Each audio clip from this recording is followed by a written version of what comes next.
Sitting on a quiet 12-acre parcel of land in southwestern Ontario is a rather unique home. From the exterior, it's hard to decipher why such an unremarkable building would be considered unique, but it isn't the building itself that makes it unique, but rather who lived there and what the building represented.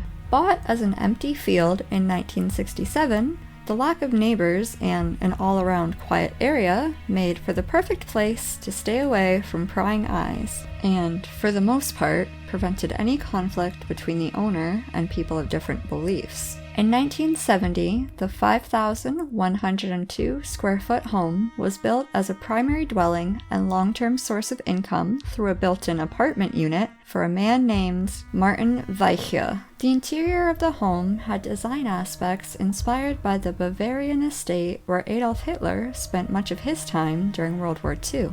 It was even named after it, donning the title of the Berghof. The living room featured a large portrait of the Nazi dictator himself, surrounded by the largest collection of Nazi memorabilia in Canada.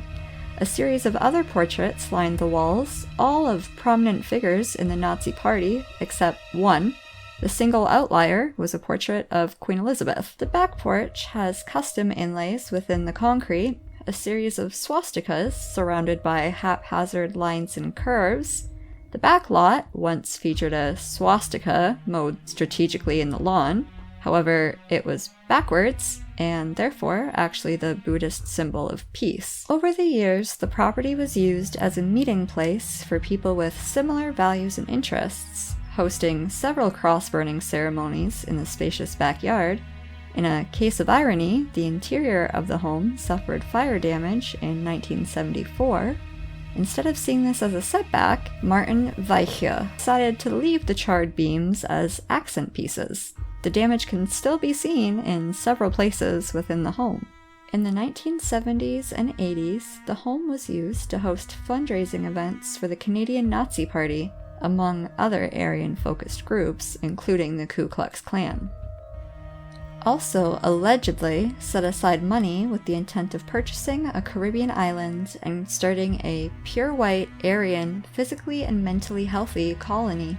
In 1980, Martin Weiche began to have financial difficulties, and he debated severing the property into 7 separate lots to recoup some of his money.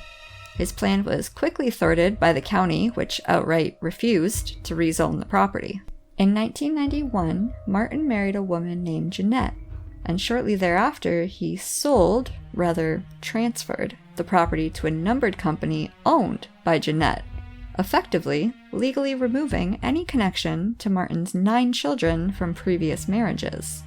Martin continued to live at the residence until his death in 2011, when he died of kidney failure at the age of 91. His wife Jeanette returned to the home alone and stayed for several more years. The apartment unit continued to be rented throughout. In 2013, 2 of Martin's sons sued the estate, now in the full control of Jeanette, claiming the sale in the 90s was an act of fraud, and they were entitled, at least partially, to the property, which was now valued at over $1 million. The events played out in court for years, with both sides fighting viciously. It's not quite known when Jeanette moved out of the home, although an estate sale was held in 2016, so it was likely shortly after that. The estate remained in the possession of Jeanette's numbered company, while being fought in court on multiple levels. No action was going to occur on the property until that was settled. In 2017, the court case was settled and the property was sold to a private entity who demolished the house in March of 2020.